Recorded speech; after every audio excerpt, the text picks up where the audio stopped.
Glória a Deus. Abra sua Bíblia no livro de 1 Samuel, capítulo 2, verso 30.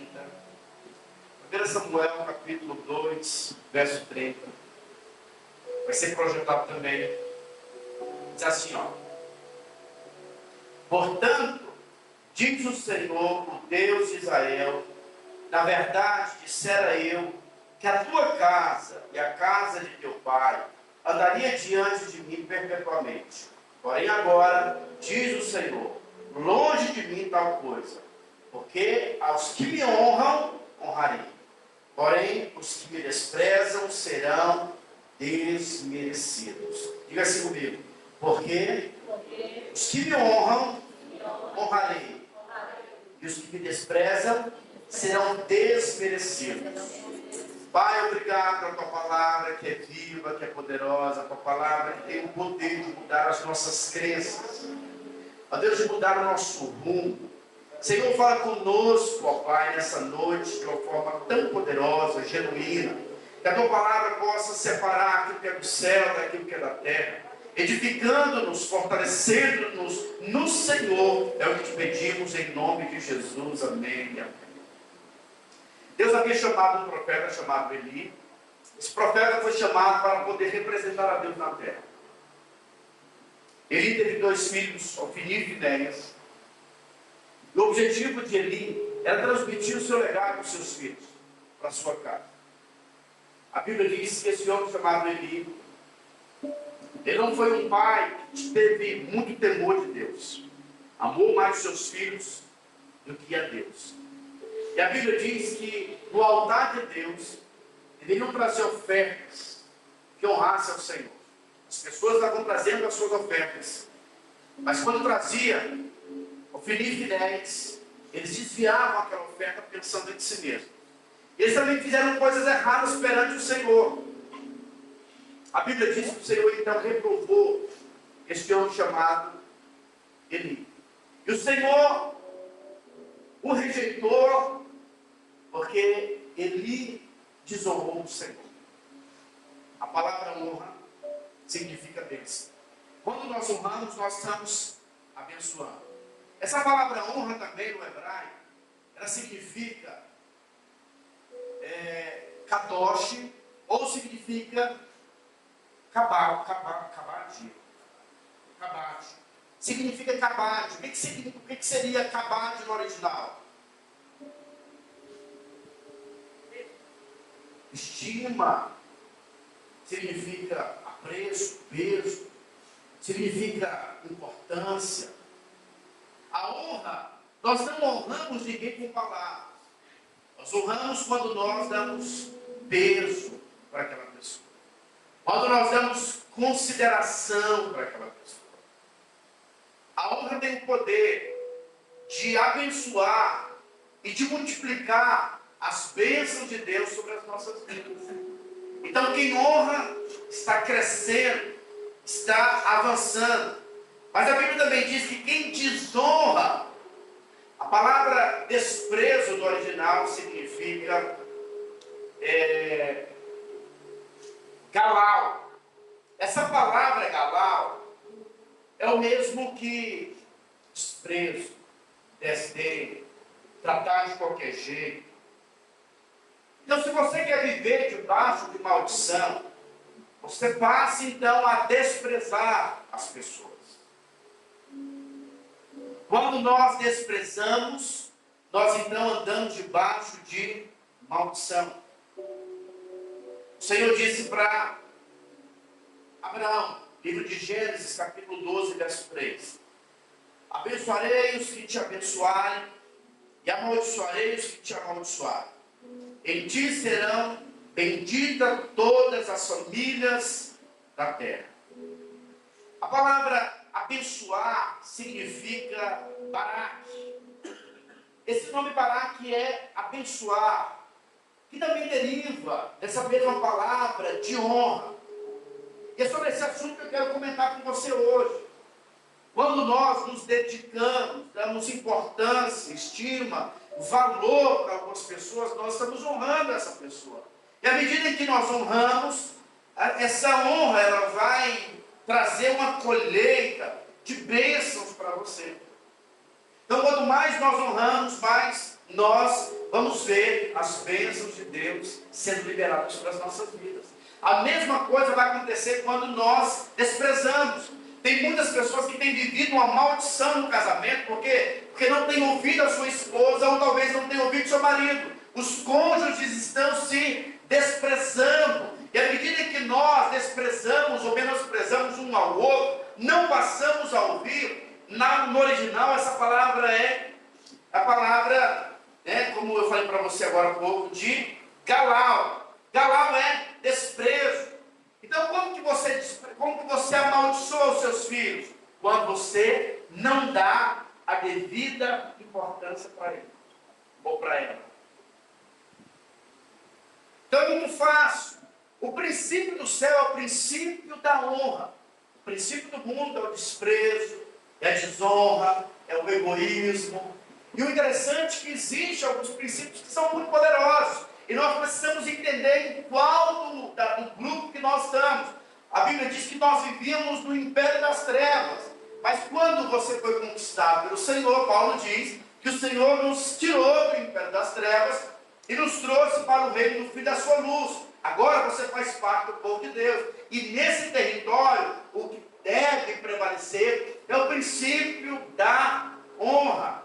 Aprenda a honrar as pessoas. E para nós aprendermos a honrar, você precisa estar cheio do Espírito Santo. Por quê? Porque a nossa carne é muito egoísta. Precisamos aprender a nos esvaziar. A Bíblia diz que Cristo, sendo Deus, não quis por usurpação ser igual a Deus, antes a si mesmo se esvaziou e colocou-se na posição de servo. Tiago diz que nós temos que aprender, temos que nos preparar, temos que exercitar o nosso ouvido. E ele diz, olha, todo homem seja preparado para ouvir. Porque é muito difícil ouvir. É muito fácil falarmos. Falei hoje cedo, na parte da manhã, que quem é pai sabe muito bem disso. Às vezes você vai conversar com outro pai e começa aquela competição. Ah, o meu filho começou a andar com tal X anos. Aí você fala, você é todo meu. O meu já faz estrelinha com essa idade, não sei quando começou a andar. Então, se a gente sempre quer competir, achamos que nós sabemos mais. Eu gostei tanto, eu fui assistir aqui uma palestra do Augusto Cury. O homem tem tantos livros escritos. E quando ele terminou a palestra, ele deu uma de Sócrates, dizendo o seguinte, olha, se alguém perguntar quem eu sou, diga que eu sou um pequeno aprendiz. E sabe, nesse campo de conhecimento, quando você realmente começa a crescer e avançar, você começa a perceber que o seu conhecimento é muito pouco. É como se o conhecimento fosse um oceano, e o que você sabe é apenas uma gota desse oceano. A Bíblia diz que Jesus, sendo Deus, ele teve que aprender a fazer algo que ele não fazia. O que Cristo nunca fez? Ele não sabia obedecer. Porque sendo ele Deus, ele criou todas as coisas. Mas a Bíblia diz que ele, pela obediência, ele teve que aprender. Aprendeu a se submeter a uma mulher simples, Maria, a um homem simples como seu pai. Aprendeu a se submeter a João Batista, que veio antes dele. Porque veio nos ensinar o princípio da humildade. De reconhecer que o outro é superior a você. Nosso coração, normalmente, às vezes, é tomado pelo espírito da inveja. Nós observamos algumas pessoas crescendo, e aí quando essas pessoas crescem, às vezes nós sempre queremos falar, mas não é isso tudo não. E a maneira de você vencer a inveja é admirando quem está crescendo e avançando. É reconhecendo que a pessoa, possivelmente, ela andou mais do que você, ela sabe mais do que você, ela sabe algumas coisas que você não sabe. E sabe, quando você despreza, você está perdendo a bênção de Deus sobre a sua vida. O favor de Deus é liberado quando nós aprendemos a honrar. Daniel Goleman, ele pegou alguns alunos em uma escola, separou 2 grupos, de pessoas simples, normais, mas ele fez um teste. Em um grupo, em uma turma, ele disse o seguinte, olha, nós escolhemos os melhores alunos dessa escola. vão ficar separados dos demais. Vocês são os melhores. Vocês são brilhantes. E na outra turma ele não tinha falado nada sobre essa questão de serem brilhantes. E o que aconteceu? Em pouco tempo, aqueles alunos da sala dos brilhantes só tiravam notas muito boas, se destacavam. E no final do período, Daniel Goleman então provou para os demais professores o poder da alma.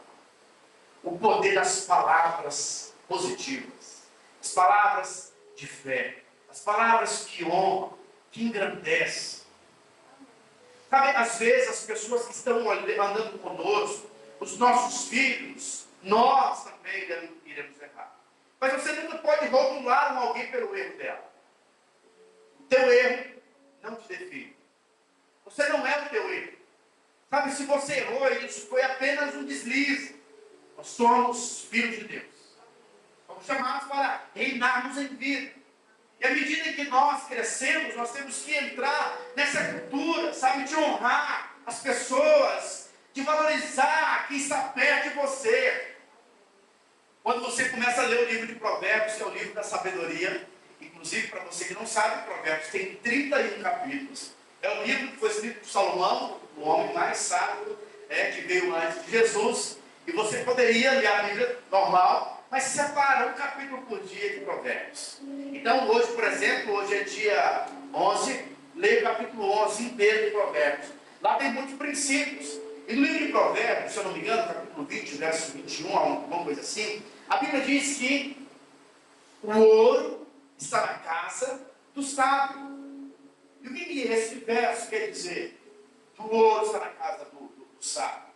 Porque é o seguinte, normalmente, você acha que a família do outro é melhor, que a célula do outro é melhor. Mas a Bíblia está dizendo que a sabedoria está quando você percebe que a equipe que Deus te deu é a melhor. Que a igreja que você está inserido é a melhor de Barreiros. Você está na melhor igreja de Barreiros. Amém? A sabedoria é isso, é você olhar para o seguinte, não, Deus me deu o melhor. Talvez eu não esteja ainda desfrutando disso, mas Deus te deu a melhor mãe, o melhor pai. Mas eu não posso falar aquilo que eu estou vendo, eu tenho que falar aquilo que eu quero ver. Olha os traços positivos. Ah, pastor, casei, mas não tem muita qualidade não. Tem mais defeito. Mas veja bem, tem qualidade sim. Eu posso te provar isso. Uma delas é porque você escolheu casar com ela, tá, irmão? E se você escolheu, é porque você viu um ponto positivo. Então comece a observar isso.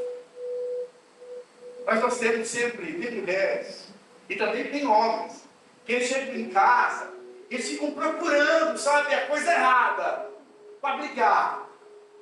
Eu lembro que quando eu fazia capoeira, tinha uma música que dizia assim, ó.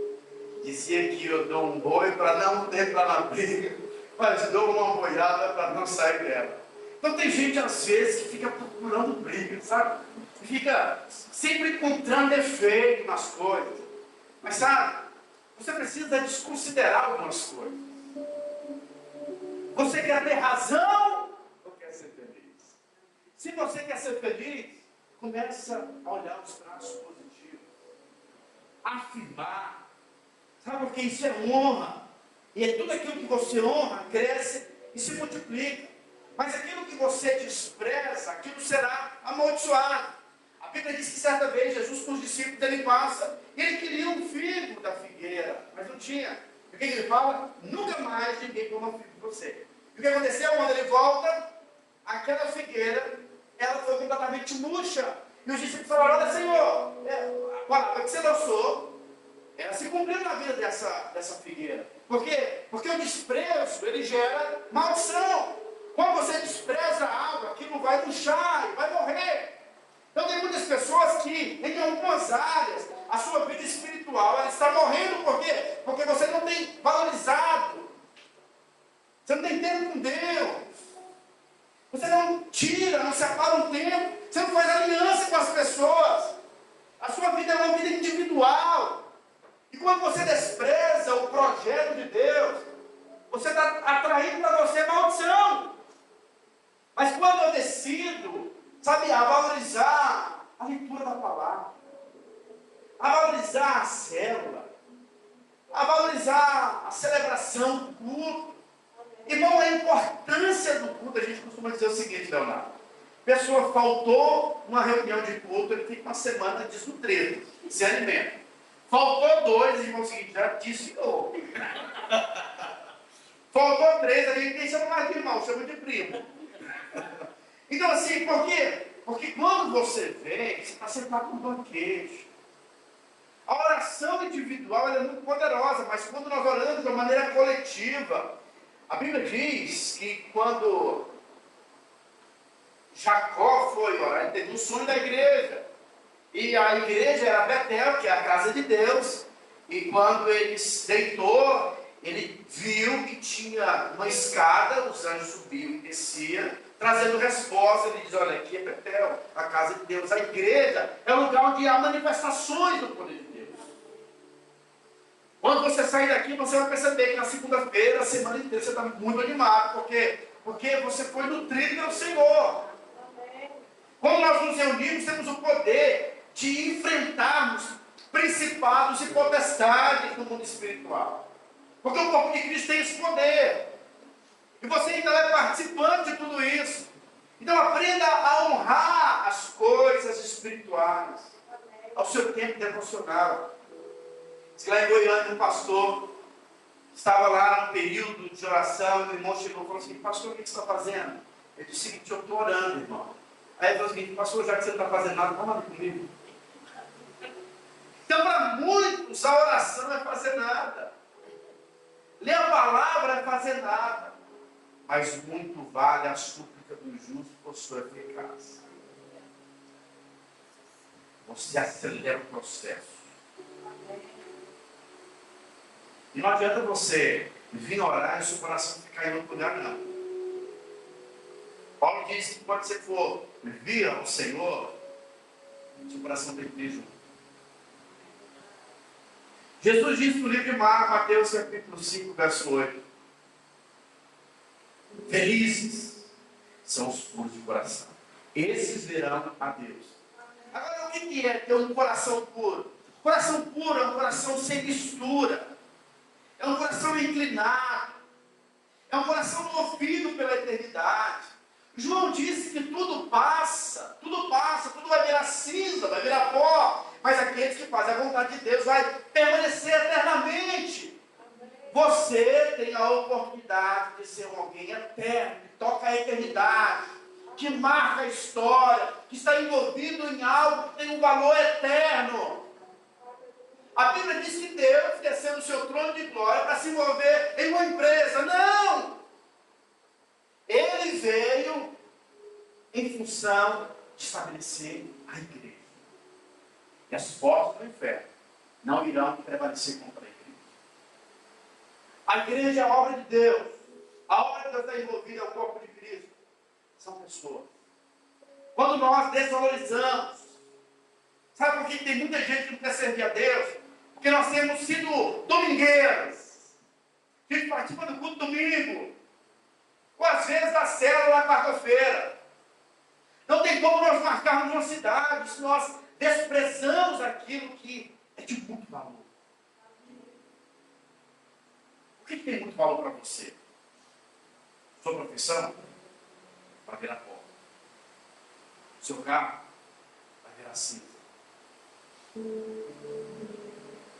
Mas aqueles que fazem a vontade de Deus permanecerão eternamente. O grande desafio de um pai não é deixar herança. Embora ele tenha que deixar. Mas o pai precisa deixar legado. O coração. Seus filhos precisam ter temor de Deus. A maior felicidade é que o nome de vocês foi escrito no livro da vida. Vocês fazem parte da eternidade. Ou seja, o verdadeiro contentamento está nesse espírito da honra, da gratidão. Nós não somos um povo acomodado, sabe? Olha, Deus, eu estou acomodado com que, muito obrigado com o que o Senhor me deu, e da muito bom assim. Não, Deus, Ele quer que você seja grato, mas entenda que enquanto você estiver vivo, você precisa aprender a multiplicar os talentos que estão nas suas mãos. Um dia Ele virá, Ele vai prestar contas daquilo que Ele tem colocado nas nossas mãos. Sou muito feliz com aquilo que o Senhor me deu, mas eu sei que isso é só o começo. Deus tem muito mais. Quem recebeu um talento pode multiplicar o talento para 2, para 3, para 6, e assim por diante. Precisamos aprender a multiplicar aquilo que Deus nos deu. Mas sabe, a multiplicação acontece com o espírito da honra. Deus, obrigado pelo meu líder. Obrigado pelos irmãos que estão perto de mim. Obrigado pela minha esposa. Os casamentos, eles se desgastam muito. Por quê? Porque, na verdade, nós não paramos para, sabe, dar o verdadeiro valor. E quando nós desprezamos, a maldição entra. E quando a maldição entra, sabe, eu costumo dizer, irmãos, por favor, quando você estiver brigado com seu marido, não dorme separado, não. Quando você dorme separado, você está dormindo num cão. Literalmente, você separado. O que eu estou fazendo com isso? E aí, ó, o diabo começa a minar o seu coração, a sua mente, vem aquela raiva. Então, assim, decida. A Bíblia diz que nós precisamos aprender a não permitir que o sol se ponha antes de resolver as pendências que há entre os pontos. Então aprenda a valorizar. Seja tardio no falar. É inevitável. As ofensas vão vir. E as ofensas, elas sempre virão de pessoas que nós amamos muito, consideramos muito. Mas a orientação bíblica é: o que você vai fazer com a ofensa? Potencializa a ofensa para dar algo de valor. Não sei se você conhece aquela história, mas conta-se que alguém comprou uma casa e no dia em que ele ia entrar na sua casa, veio com a mudança, o seu vizinho colocou esterco, cocô de animal na porta da casa dele. Poxa vida, aquele vizinho, né? Ele viu aquele esterco, comprou um vaso, colocou aquele vaso e plantou uma orquídea naquele vaso. Depois que a orquídea começou a dar forma, ele levou aquela orquídea e colocou na porta da casa do vizinho. O vizinho ficou em choque e foi questionar: como assim, rapaz? Coloquei cocô na sua casa e você me dá uma orquídea? Ele disse: cada um dá aquilo que ele tem.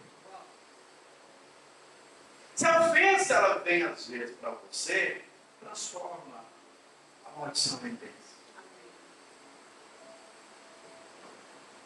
Domine a sua língua. A nossa língua tem o poder de começar a guerra. Mas ela também tem o poder de finalizar. O orgulho é algo danoso. A Bíblia diz que o orgulho transformou um anjo perfeito, chamado Lúcifer, anjo de luz, em um demônio. Ele não era Deus, mas quis ser por usurpação ser igual a Deus. Foi precipitado, lançado na terra. Hoje o seu trabalho é levar o homem a ser conduzido pelo orgulho. O orgulho fede. O orgulho é como um mau hálito. Quem vê não sente. Mas quem está próximo sente o mau hálito. Então aprenda a entrar na escola. Jesus disse que aqueles que querem ser seus discípulos precisam negar a si mesmo, tomar a sua cruz e o seguir. Tomar a cruz é lugar de morte, é lugar de renúncia, mas é um lugar mais seguro.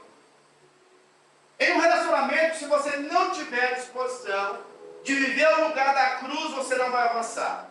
A cruz é o lugar de morte, põe esse princípio da sua vida. Vou te dar um exemplo. No casamento, se você está indignado com o seu marido, está com vontade de soltar os cachorros, a cruz é o lugar da morte. Mas se você tem que falar algumas coisas, você não quer falar, a cruz é você falar. A cruz é a parte mais difícil.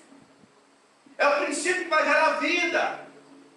Então decida a se posicionar. Decida andar nos princípios de Deus. E desfrute de bênçãos crescendo, se multiplicando, enriquecendo a sua vida. Nós podemos dizer amém por isso. Amém. A Bíblia diz que Deus, por meio de Moisés, envia 12 espias, porque agora seria o momento da conquista. Deus fala com Moisés: Moisés, chama 12 príncipes das tribos e envia esses príncipes para eles sondarem a terra, porque nós iremos conquistar essa terra. A Bíblia diz que eles passam 40 dias, depois de 40 dias eles voltam para o relatório. 10 dos 12 espias, esses 10 representam a lei estabelecida com 10 princípios, com 10 mandamentos. Eles voltam e trazem um relatório negativo. Eles decidiram desprezar as promessas de Deus e decidiram honrar a circunstância, aquilo que eles estavam visualizando. É certo que nós estamos passando por um tempo difícil, mas como filhos de Deus, nós não podemos ser pegos nesse mesmo princípio em que os 10 espias caíram. E qual foi o erro deles? Eles olharam e eles perceberam as dificuldades, os desafios, e eles vieram com um relatório de derrota. Eles trouxeram uma imagem distorcida de quem eles eram. Eles olharam para o tamanho dos gigantes, eles disseram: olha, essa terra nós não iremos conseguir conquistar, ela tem gigantes, nós somos como gafanhotos, vamos ser devorados. É muito complicado. Filhos de Deus, que têm a unção do Espírito, foram chamados como herdeiros, mas eles estão se vendo como gafanhotos. Essa questão da imagem, de uma imagem correta de quem você é, vai determinar a sua colheita ou não. Eles tinham uma imagem distorcida. Eles achavam que eles não eram dignos. Eles olharam para a circunstância e não para aquele que tinha liberado a promessa. Josué e Caleb, que representam uma graça. A Bíblia diz que Josué, o nome Josué significa o mesmo nome de Jesus, que é Yeshua. Então aponta para aqueles que andam no Espírito da graça. Ele disse: olha, se Deus falou, é certo que nós iremos possuir a terra. Caleb significa cão, e cão na Bíblia representa os gentios, que foram alcançados pela bondade de Deus. A igreja foi estabelecida pelos gentios. A Bíblia diz que os judeus o rejeitaram, e aqueles que não eram de Cristo o receberam, e aí o Senhor então estabelece por meio do seu sangue. Diz agora que o verdadeiro judeu não é aquele que é de sangue, mas é aquele que é pela fé. Então nós somos os verdadeiros judeus hoje, porque nós somos aqueles que foram comprados pelo sangue do Cordeiro. Recebemos o Espírito dentro de nós, somos os verdadeiros judeus. Então Josué e Caleb vêm com um relatório diferente. Qual que é o relatório deles? É o relatório daqueles que honraram o que Deus falou. Eles disseram: olha, eia, subamos e possuamos. Se Deus prometeu essa terra, é certo que nós iremos conquistar. Eles ignoraram os gigantes. Eles ignoraram, desprezaram o diabo. A mesma coisa acontece também com Davi. A Bíblia diz que quando Davi vai levar comida para os seus irmãos, Eliabe, seu irmão mais velho, quando vê Davi perguntando, e Davi estava assim: poxa, qual que é a recompensa para quem derrubar esse gigante? Durante 40 dias, o inimigo começou a falar: tem algum homem aí? E a Bíblia diz que a nação de Israel se amedrontaram, porque olharam para o tamanho da dificuldade. Qual tem sido os seus problemas? Qual tem sido os seus desafios? Na sua vida financeira? É nos seus relacionamentos? É na sua saúde? Tem sido maior que você? Se você olhar para o gigante, ele vai crescer. Se os seus olhos estiverem no gigante, ele sempre vai crescer. Tudo aquilo que você foca, cresce. Tudo aquilo que você valoriza, cresce. Te paralisa. Paralisou a nação de Israel. Durante 40 anos, 40 dias, eles ficaram parados. Mas agora veio Davi. E Davi falou o seguinte: quem que é esse circunciso? Ele não está afrontando esse povo, não. Ele está afrontando aquele que esse povo representa. Esse povo representa o Deus de Israel, o Senhor da guerra, o Jeová de si, aquele que nunca venceu, aquele que nunca perdeu uma batalha. E ele então vai conversar com o rei. O rei, olha, rei, vem alguém aqui que tem coragem de enfrentar o Golias. Aí, graças a Deus, né? Depois de 40 dias, traz essa pessoa aí, vai lá ver o menino, Mário, 17 anos de idade. E aí eu falei o seguinte: para de criar a menina, não. O que você tem a dizer, menino? Não, olha, meu rei, esse gigante afrontando o povo de Israel. Rei, embora você veja o meu corpo, meu físico, porte físico, ele é muito atlético, mas eu tenho um bom currículo, meu rei. Eu vi um urso tentando matar uma ovelha do meu pai, e eu enfrentei o urso. E pelo poder e a unção do Espírito Santo, foi algo sobrenatural, eu consegui matar esse urso. Mas não para por aí, rei. Em outra ocasião, um leão veio tentar pegar um dos cordeiros. Eu também me posicionei, porque um dia um profeta chamado Samuel derramou algo sobre a minha cabeça. O sobrenatural aconteceu também. Consegui matar o leão. Meu rei, o próximo vai ser esse gigante. E o rei diz: olha, Davi, seguinte, beleza, mas usa a minha armadura.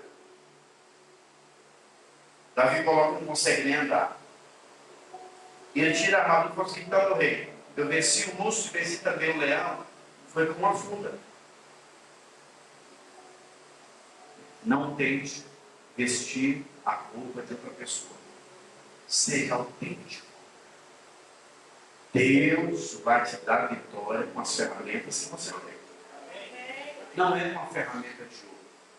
Não é imitando outra pessoa.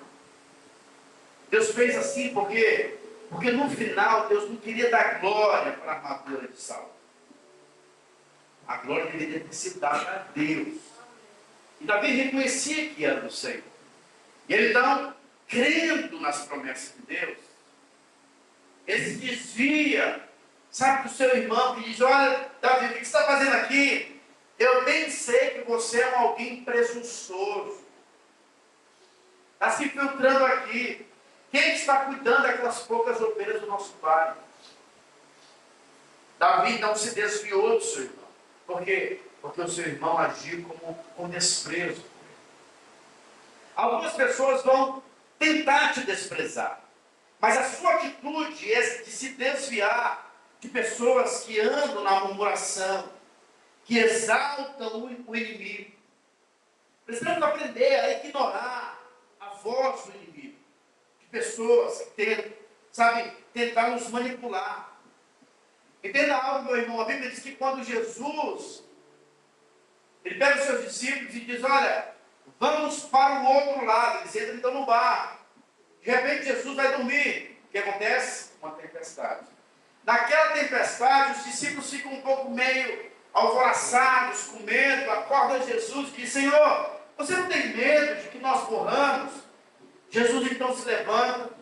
E ele então acalma aquela tempestade, olha para os seus discípulos e diz: olha, homem de pequena fé. Jesus então acorda e para aquela tempestade. Não foi por causa dele, foi por causa dos discípulos. Diante de tempestade, você às vezes tem que ignorar. A paz é o lugar onde Deus fala, onde Deus mora.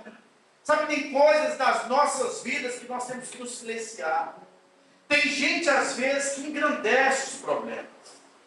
E todas as vezes que você engrandece o problema, você está exaltando o diabo. Não seja um porta-voz do diabo. Não fique falando o que o diabo está fazendo na terra. Nós sabemos que ele está fazendo muita coisa. Ele é o pai da mentira, veio para matar, roubar e destruir. Mas você precisa ser especialista no que Deus está fazendo. Aonde está tendo avivamento? Aonde está acontecendo os poderes de Deus? O que está acontecendo na sua célula? Sabe, nós temos que anunciar o que Deus está fazendo. Porque Deus está operando na terra, através dos seus eleitos. Vai ouvir história de homens de Deus. Tem um homem aí, pastor Adriano. O pastor Adriano já deve ter contato com ele, ele pregou lá em Goiânia. Que é o irmão Yum, um homem do céu. Ele passou, não sei se foi 70 dias de jejum, sem comida e sem água também. É impossível de uma forma natural. Esse homem ele foi preso em um país aí, de perseguição. E aí, durante 28 dias, ele aprendeu, ele decorou, ele aprendeu, na verdade, o Novo Testamento, o capítulo inteiro, que era proibido. Então, ele aprendeu em 28 dias. Ficou assim com a mente muito poderosa. E aí, os anjos abriram a porta da prisão e o cara conseguiu pular de uma altura que era assim, impossível sobreviver. Mas ele diz lá no livro dele que os anjos seguraram ele e ele conseguiu se escapar. E ele foi salvo, poupado, porque teve experiência com Deus. Esse homem tem sido um grande referencial, está vivo. Então nós precisamos saber, conhecer a história dos grandes homens de Deus, do que Deus está fazendo na terra, porque o Senhor está fazendo muitas coisas, usando muitas pessoas. Amém.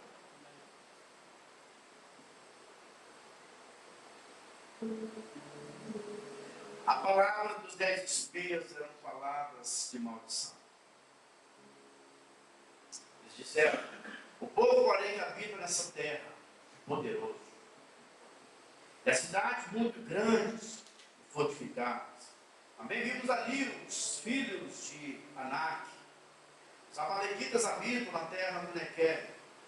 Os heteus, os jebuseus, os amorreus habitam as montanhas. Os cananeus habitam ao pé do mar, pelo ribeiro de Jordão. Esse foi o relatório deles. Mas aí, você também pode perceber que ali tinha 2 homens de Deus. Números capítulo 14, verso 7. Josué e Caleb diz assim, ó: a terra, pelo meio da qual passamos a espiar, é terra muitíssimo boa. Se o Senhor se agradar de nós, então nos fará entrar nessa terra e nos dará terra que mana leite e mel.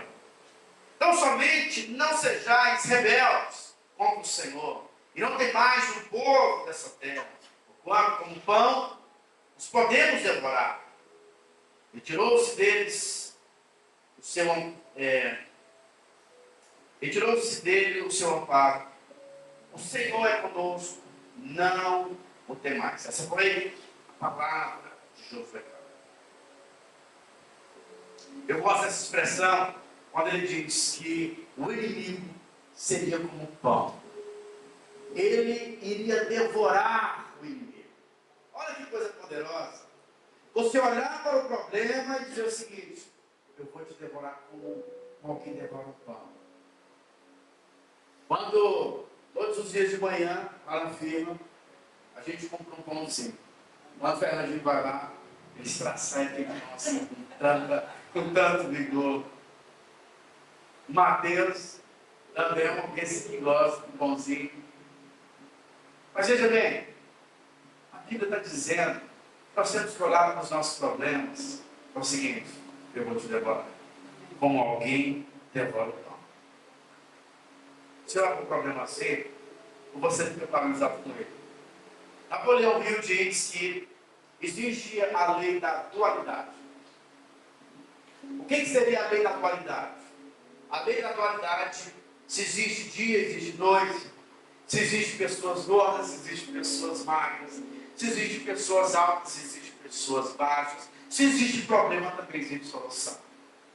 Se existe pobreza, existe prosperidade. E não tem como você focar na pobreza e prosperar. Se você quer prosperar, faz o inverso de tudo aquilo que você está fazendo. É uma lei que existe, a lei da dualidade. Por um lado, você vê os 10 espias focando na circunstância.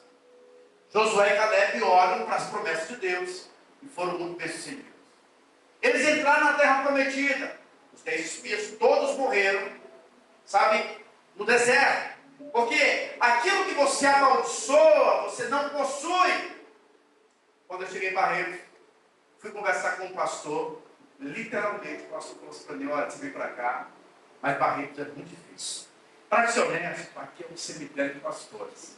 Naquela ocasião, eu já conhecia muito bem a história de Josué e Caleb. Falei o seguinte: prefiro ficar com Josué e Caleb. Ou seja, aqui é a melhor cidade do Brasil. Aqui é o lugar onde nós vamos avançar.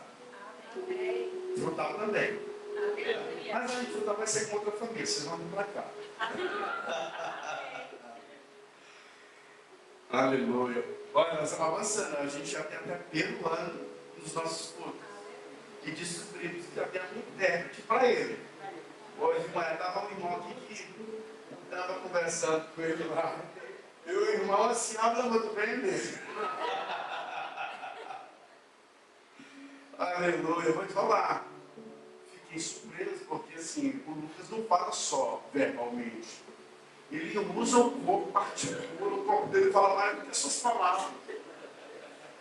Quem passava assim na rua, gente, olha só, próximo culto de manhã, você vai deixar para chamar aqui o técnico de casa.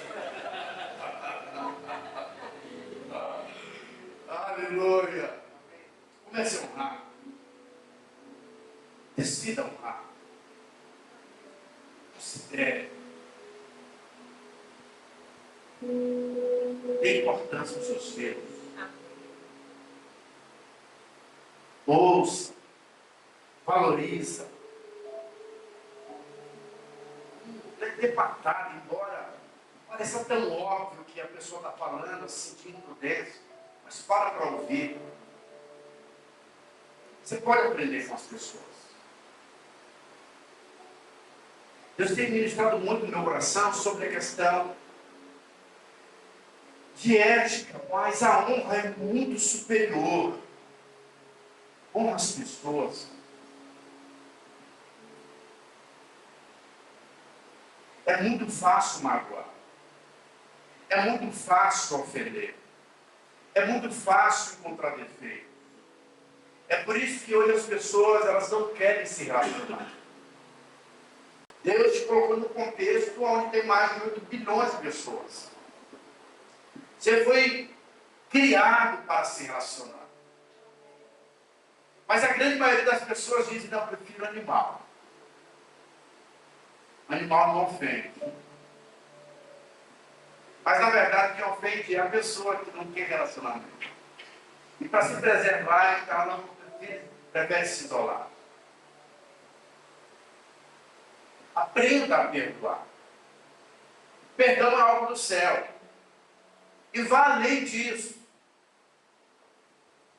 Honre as pessoas. Admire as pessoas. Fale bem das pessoas. Decida não falar mal de ninguém.